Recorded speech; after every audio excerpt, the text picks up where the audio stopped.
What I want to do is take this why, what if, and how model to your organization. I want to figure out your why, your organization's why.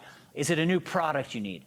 Is it a new service? Is it an improved process or procedure? Whatever that why is, I want to work directly with your team and figure it out. Step 2, when I'm down there in this workshop, we're going to be doing what if. We're going to be brainstorming.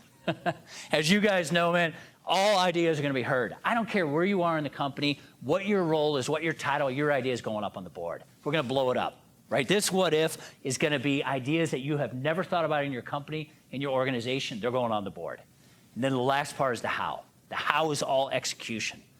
I want to work with your senior leaders. I want to be with them at the table and figure out exactly how do we take that idea or ideas and put them into practice, right? I want to be detailed and disciplined, kind of like Broward LA, go through all the check marks, because most importantly, that idea needs to be executed.